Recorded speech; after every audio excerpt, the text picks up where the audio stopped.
एडजी में आपका फिर से स्वागत है। आपका पर्सनल एआई ट्यूटर, जहां हम कॉन्सेप्ट्स को रटने के बजाय समझकर मास्टर करते हैं। आज गौरव और स्वाति आपके साथ क्लास 11 फाइन आर्ट के chapter pre historic rock paintings को कामली रिवाइज करेंगे। अगर नोटबुक पास है तो रख लो, लेकिन सिर्फ सुनकर भी आप इस रिवीजन में साथ चल सकते हो। आज का हुक बहुत सिंपल है। जब पेपर, बुक्स और रिटन लैंग्वेज कुछ भी नहीं था, तब इंसान अपनी दुनिया कैसे रिकॉर्ड करता था? एक सेकंड सोचो। केव वॉल्स पर बने एनिमल्स, हंटर्स, डांसर्स और ज्योमेट्रिक डिजाइन्स हमें उस दूर के समय की एक विजुअल कहानी सुनाते हैं। हम पहले प्री हिस्ट्री का मीनिंग समझेंगे, फिर इंडिया में रॉक पेंटिंग्स की डिस्कवरी और इम्पोर्टेंट साइट्स देखेंगे। उसके बाद लखोदियार और भीमबेटका पर रुकेंगे, तीन हिस्टोरिकल फेजेस कंपेयर करेंगे, कलर्स और पेंटिंग टेक्निक समझेंगे, और अंत में एग्जाम क्वेश्चंस के आंसर फ्रेम्स बनाएंगे।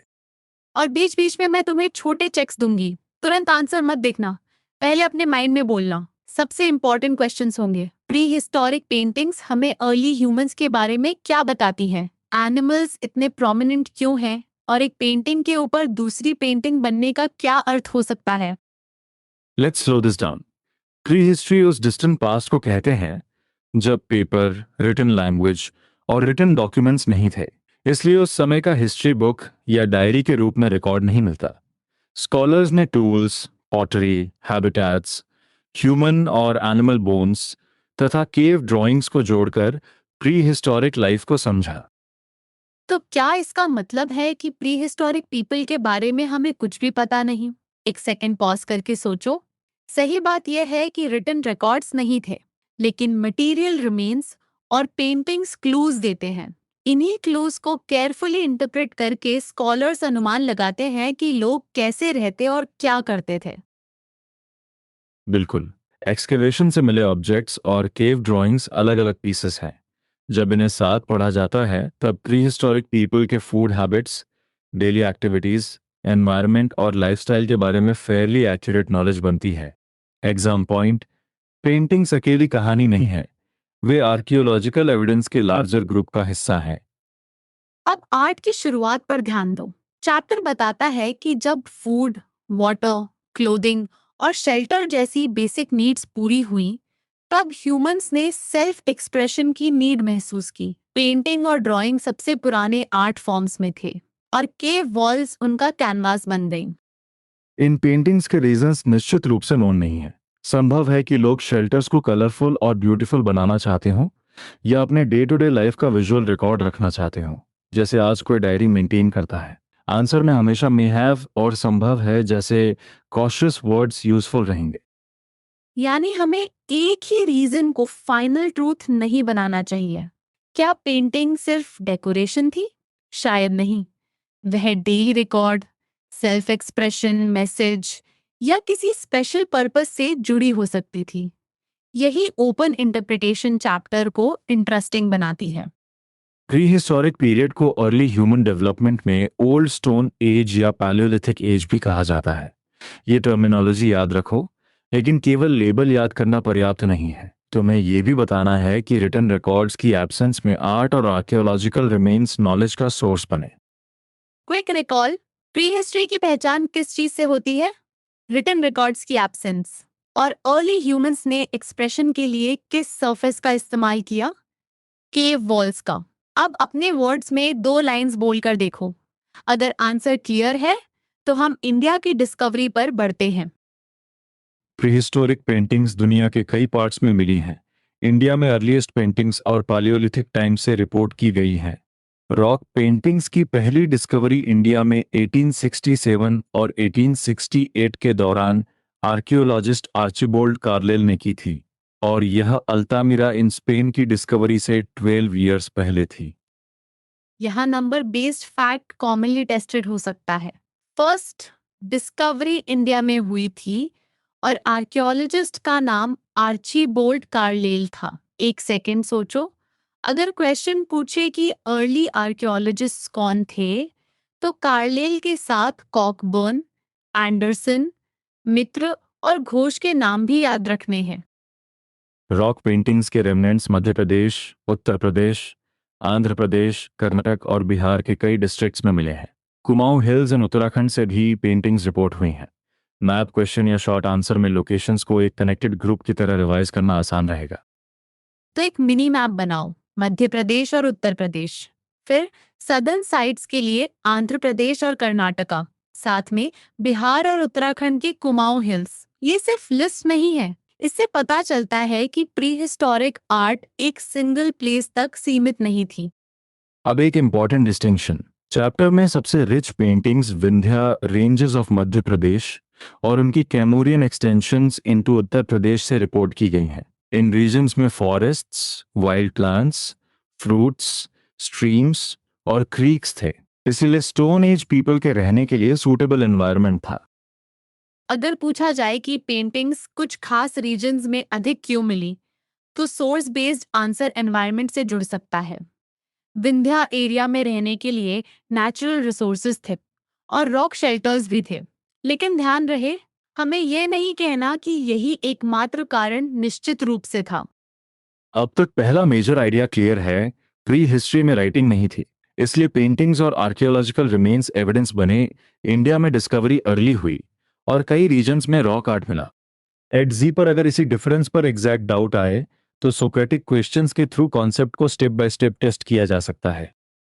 अब चलते हैं लखुडियार की तरफ। ये रिवर सुयाल के बैंक्स पर अल्मोड़ा और बैरचीना रोड के पास स्थित रॉक शेल्टर्स से जुड़ा साइट है।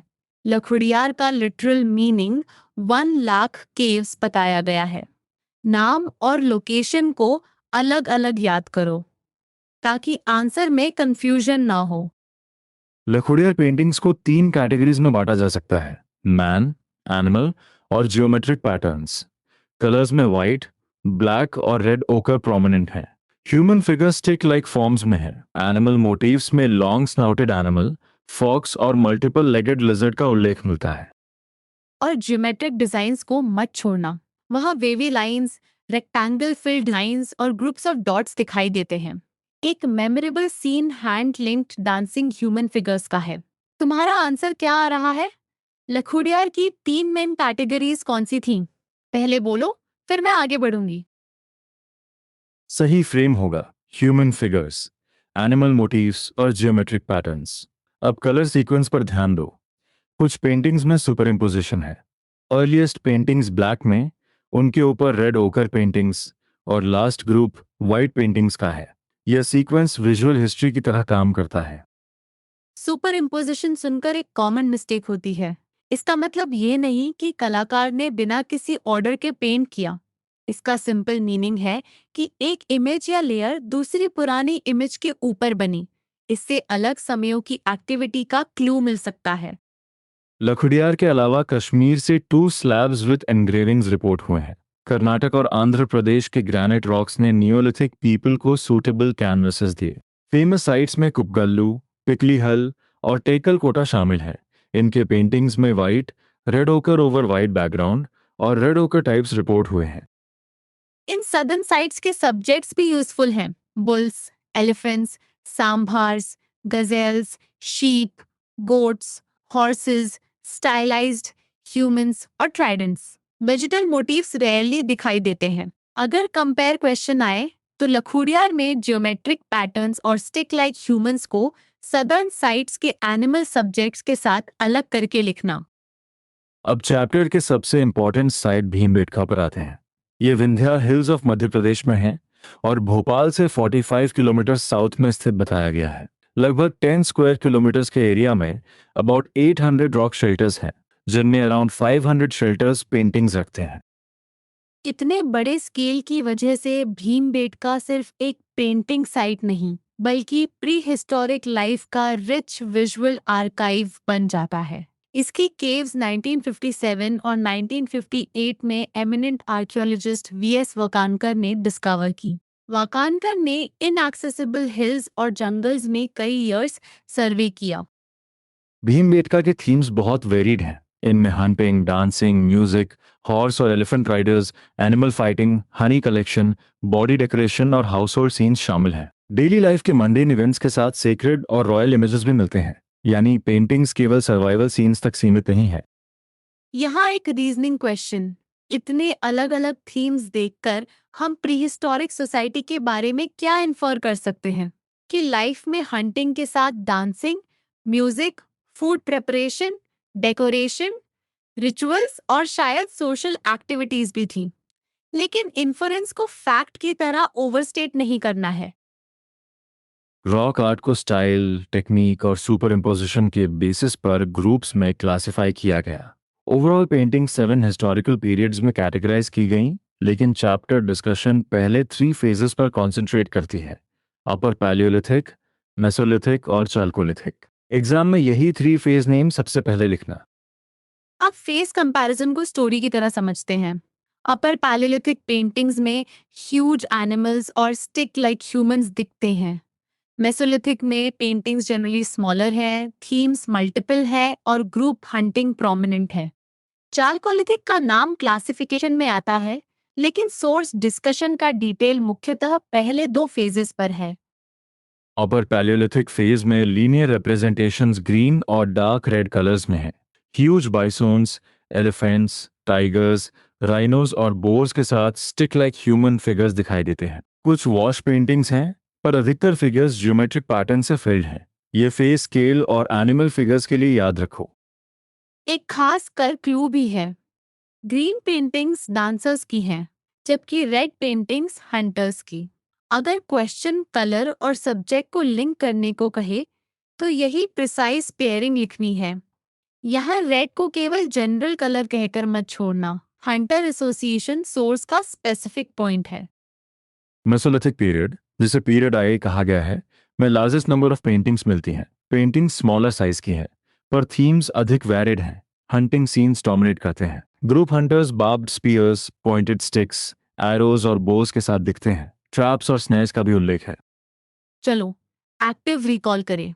अपर पैलियोलिथिक के लिए 3 keywords: huge animals, linear representation, stick like humans. Mesolithic के लिए 3 keywords: smaller paintings, multiple themes, group hunting. 1 second रुककर दोनों सेट्स कंपेयर करो। तुम्हें डिफरेंस स्केल में दिख रहा है या सब्जेक्ट और एक्टिविटी में भी? डिफरेंस दोनों में है। अपर पैलियोलिथिक में एनिमल फिगर्स ग्रैंड और ह्यूज हैं, जबकि मेसोलिथिक में ह्यूमन ग्रुप्स और एक्टिविटीज का डिटेल बढ़ता है। चालकोलिथिक क्लासिफिकेशन का तीसरा फेज। रिस्पॉन्सिबल आंसर ये होगा कि चैप्टर फर्स्ट 3 फेजेस बताता है, लेकिन डिटेल डिस्क्रिप्शन अपर पैलियोलिथिक और मेसोलिथिक की देता है। अब मेसोलिथिक पेंटिंग्स में ह्यूमन प्रेजेंटेशन देखते हैं। हंटर्स सिंपल क्लोथ्स और ऑर्नामेंट्स पहनते हैं, कभी एलैबोरेट हेडड्रेसेस और मास्क्स भी दिखते हैं। ह्यूमन स्टाइलिस्टिक मैनर में पेंटेड हैं, जबकि एनिमल्स नेचुरलिस्टिक स्टाइल में। यह कॉन्ट्रास्ट बहुत इंपॉर्टेंट है। आर्टिस्ट एनिमल फॉर्म को रियलिस्टिकली पकड़ता है, ह्यूमन फॉर्म को सिंप्लीफाइड रखता है।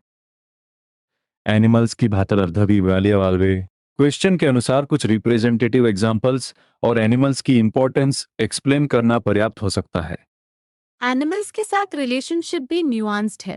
कुछ सीन्स में एनिमल्स मेन को चेस करते हैं और कुछ में मेन एनिमल्स को चेस और हंट करते हैं। हंटिंग सीन्स में फियर दिखाई देता है, लेकिन कई एनिमल पेंटिंग्स टेंडरनेस और लव भी दिखाती हैं। इसलिए प्रीहिस्टोरिक ह्यूमंस और एनिमल्स का रिलेशन केवल कॉन्फ्लिक्ट नहीं था। यही चैप्टर का स्ट्रॉन्ग इंटरप्रेटिव पॉइंट है। एनिमल्स फूड और डेंजर दोनों हो सकते थे, लेकिन वे एडमिरेशन और अफेक्शन के ऑब्जेक्ट्स भी थे।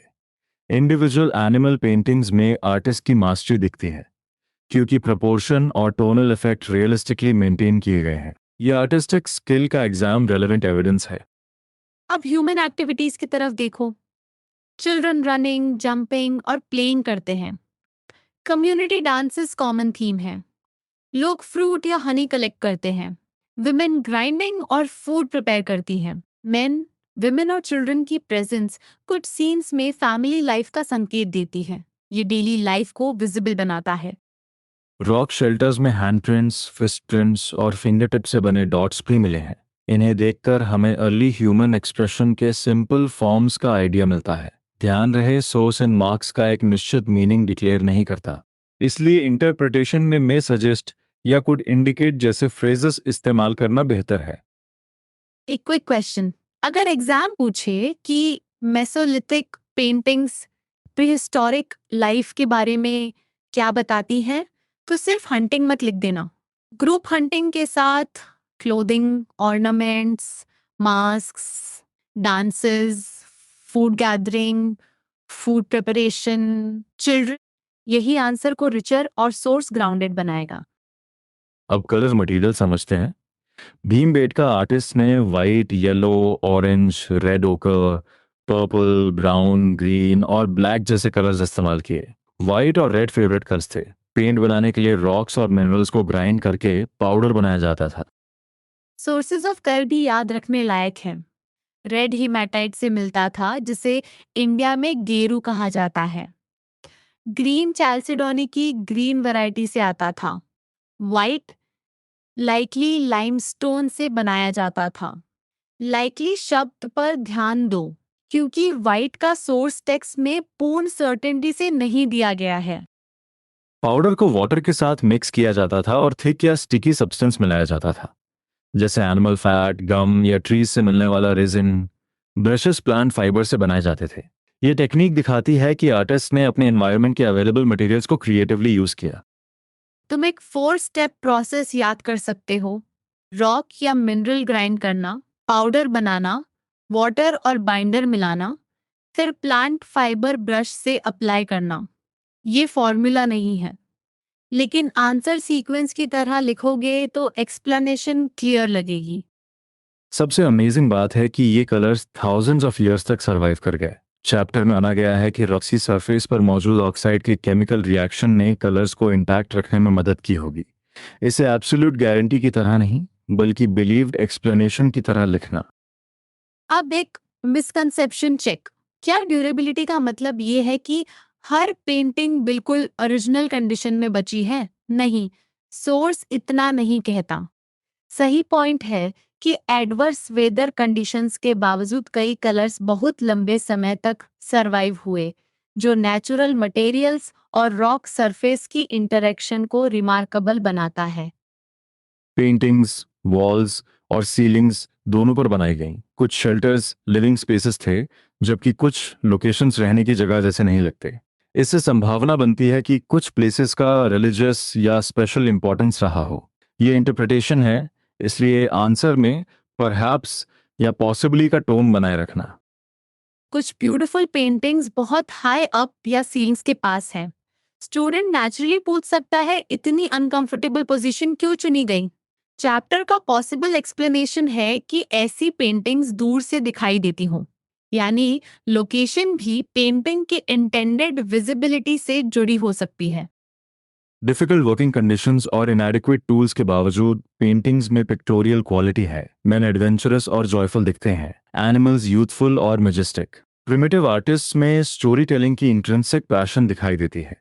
वे एनवायरनमेंट और सर्वाइवल स्ट्रगल को ड्रामेटिक विजुअल सीन्स में प्रेजेंट करते हैं।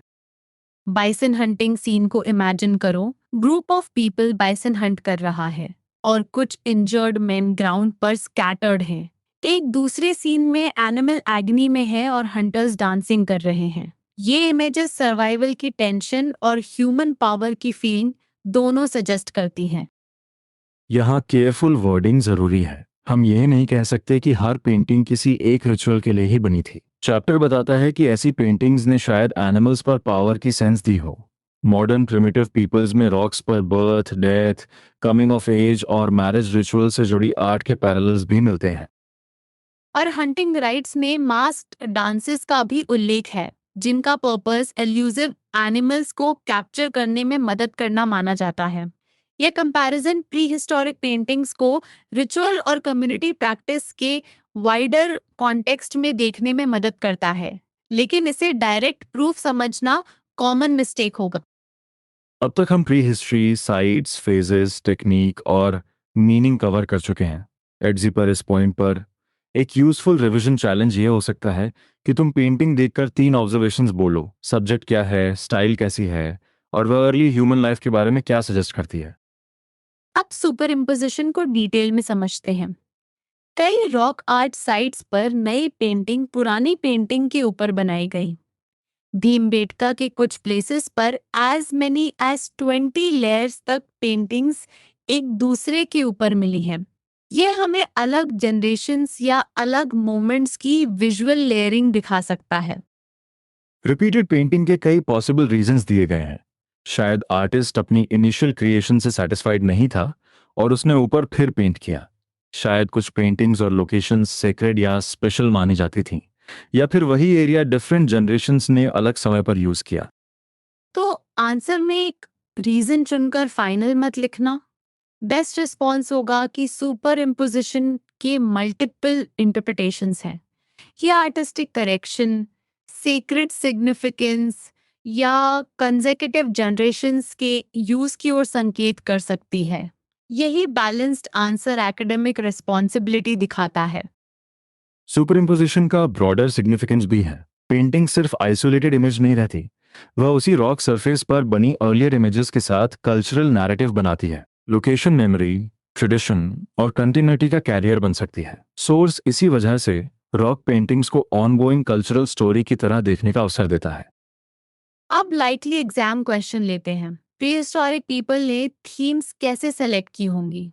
सोर्स के आधार पर लिख सकते हो कि थीम्स उनके environment, daily activities, hunting, animals, food collection, rituals और सोशल लाइफ से जुड़ी थी। डेकोरेशन, विजुअल रिकॉर्ड और सेल्फ एक्सप्रेशन भी पॉसिबल मोटिवेशंस के रूप में लिखे जा सकते हैं।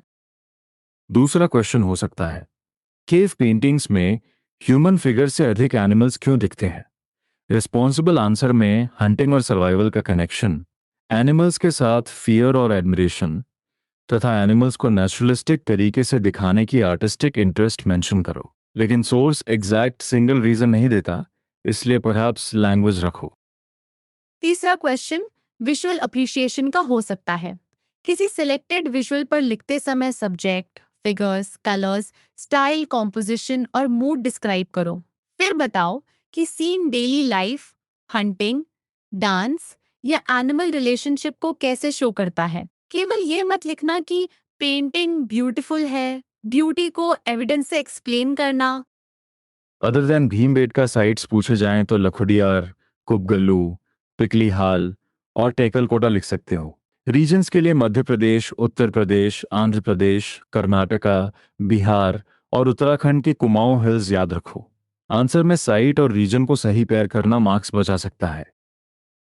फाइनल आंसर राइटिंग रूल: पहले डेफिनेशन या डायरेक्ट फैक्ट, फिर 2 या 3 सपोर्टिंग डिटेल्स और अंत में सिग्निफिकेंस।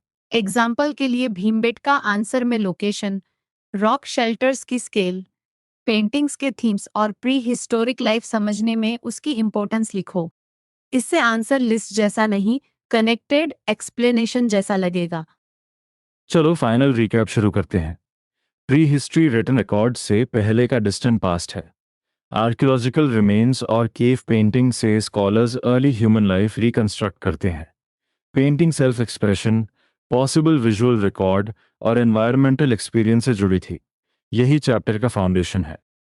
साइट्स रिकैप: इंडिया में फर्स्ट डिस्कवरी आर्चीबोल्ड कार्लेल ने 1867 और 1868 में की।